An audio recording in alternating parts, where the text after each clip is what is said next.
Je me réveillais comme tous les matins, petit déjeuner, et me préparais pour aller à l'école. Arrivé dans ma classe, à 5e 1, je m'assis à ma place et sortis mes affaires et la première heure de cours démarra. J'avais français. J'aimais bien la prof. Il nous faisait faire des poèmes et des histoires et se préoccupait peu de l'orthographe et de la grammaire. Moi, nulle dans les deux, ça m'arrangeait bien.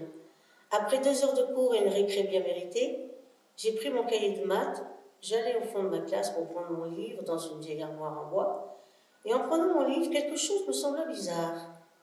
Je vis ce qui ressemblait à une sorte de poignée, enfin, je crois. Après une longue matinée, j'étais tellement curieuse que je ne pouvais résister. Je fis en sorte de sortir la dernière pour aller déjeuner, retirer tous les livres de l'armoire et discerner une porte.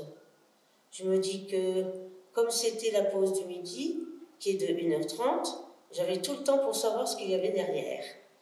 J'entrai et marchai dans un couloir obscur, ce qui me sembla des heures, mais ma curiosité me poussait à continuer, quand j'aperçus une faible lumière. Je commençai à courir en sa direction et sous mes yeux se matérialisa une porte.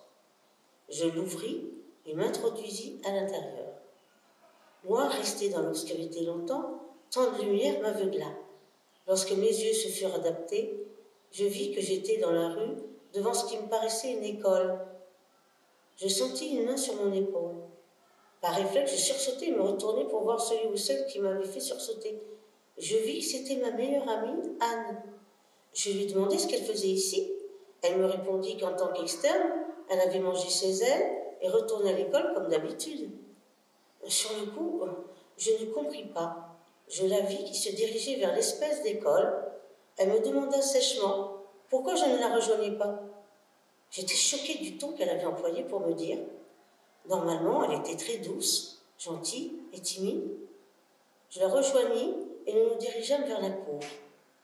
Alors, je réalisai que la porte de l'armoire menait dehors, alors que ma classe était au dernier étage, et jamais je n'ai eu le sentiment d'être dans une pente. Je compris aussi que j'avais marché 20 minutes dans le sombre couloir et que j'avais faim. Arrivé dans la cour, Anne m'entraîna vers des personnes de mon âge que j'avais repérées immédiatement. C'était mon groupe d'amis. Vincent, qui porte souvent des joggings et un maillot de foot, était en chemise. Et Jean, ce qui m'étonna beaucoup, et quand je lui parlais de sport, il me dit qu'il détestait ça. Isabelle, quant à elle, normalement un style très girly, elle porte tout le temps une robe rose ou jaune avec un serre-tête assorti. En bref, ils étaient tous bizarres. J'avais l'impression qu'ils avaient changé, surtout qu'ils n'étaient pas habillés comme le matin. On entendit la sonnerie. Mon groupe d'amis se dirigea vers les escaliers pour aller en cours et je les suivis. Mais je ne reconnaissais pas du tout mon collège. C'était comme si tout était inversé. Ne reconnaissant pas les lieux, je me trompais de chemin et Isabelle me demanda si ça allait. Je lui demandais étrange. Je lui semblais étrange depuis que j'étais revenue. Je lui dis que tout allait bien. Elle me crut sur parole. Puis je me dis que mon collège était devenu un éco-labyrinthe, ce qui me fit sourire. Mais mes amis, m'ayant vu et vu la façon dont ils me regardaient, j'avais bien compris qu'ils me pensaient folle. Arrivé dans la classe, je demandai subtilement où était ma place. Et quand je la trouvai, enfin, le professeur arriva. J'avais encore français, mais je ne reconnus pas mon prof.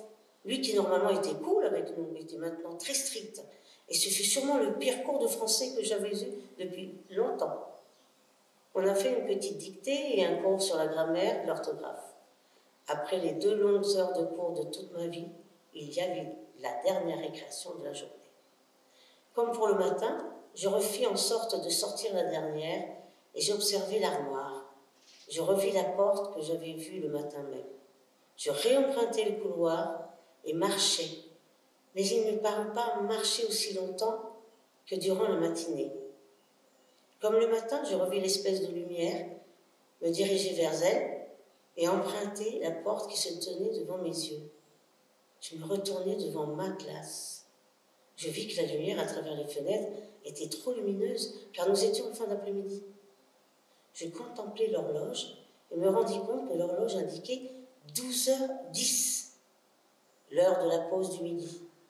Je descendis en haut dans la cour, dans récré, et rejoignis mes amis. Ils étaient redevenus normaux. Pendant la pause, je leur racontais tout ce qui s'était passé. Ils me prirent pour une pure fantaisiste, mais j'insistais tellement qu'ils me dirent qu'ils iraient avec moi voir cette fameuse porte dans l'armoire. Quand nous sommes allés voir l'armoire, la porte avait disparu. Et je voyais bien qu'ils me regardaient drôlement. Après avoir lu ces dernières lignes, je remis le livre sur l'une des étagères que comportait le CDI. Je retournai dans ma classe, la permanence étant finie. En montant les escaliers, je me dis que la fille dans le livre que je venais de lire était dans la même classe que moi, la 5e. J'ai remarqué que tout au fond de ma classe, il y avait aussi une vieille armoire. Je me dis que pour m'amuser, j'allais comme l'héroïne du livre regarder à la récré s'il y avait une porte derrière cette armoire. Donc, après encore une heure de cours, comme l'héroïne, je fis en sorte de sortir la dernière, je me dirigeai vers l'armoire et sortis tous les livres qu'il y avait dedans, et là, devant mes yeux, une porte